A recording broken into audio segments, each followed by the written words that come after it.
trauma is the gateway, you know? So, the biggest thing is, and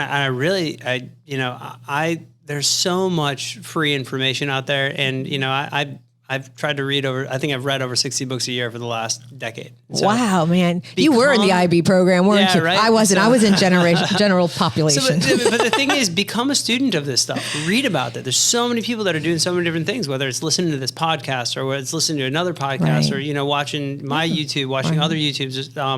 I love Brene Brown's work. I love Don Miguel Ruiz's stuff. Pete Walker. You mentioned Pete Walker. I love Pete Walker too. And so one of the things with Pete Walker I love is he has a book called Complex PTSD From Surviving to Thriving. Yes. He really does a really good job of explaining what he calls the 4F survival types: fight, flight, freeze, and fawn. And there's a normal response. I mean, if somebody's standing too close to you and you're on the London Tube, you need to make sure you get your guard up because this person might be trying to rob you. Right. Now, if somebody is walking past you in public and they're just, you know, talking to somebody and you're constantly like that, you know, it's a tough way to live. I mean, okay, and this is what just came into my mind. Just think about our experiences and I'm not putting Deerfield Beach High School down because honestly, like for me, I come from a traumatic background.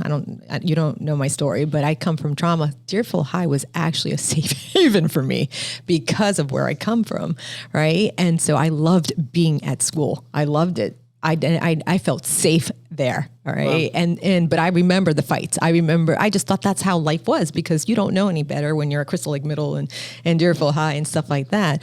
I was at Crystal Lake too. Did you go to Crystal Lake? Did. Yeah. Wow. Go Cougars. Yeah, there you go.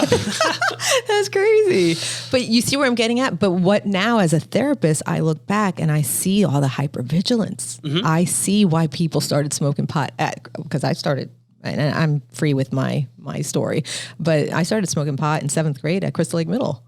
And I was a pothead all the way until, whatever, but now I don't do it anymore. But do you see what I mean? I had to learn. And that's the thing, the psychoeducational part to learn. And if you're listening right now, to become so self-aware and become a self-advocate and get people that understand the mind, body, spirit connection, a functional integrative doctor, a chiropractor, an acupuncturist, a trauma specialist that understands the whole being because you're not just parts, you're a whole being and it's okay to gather your team.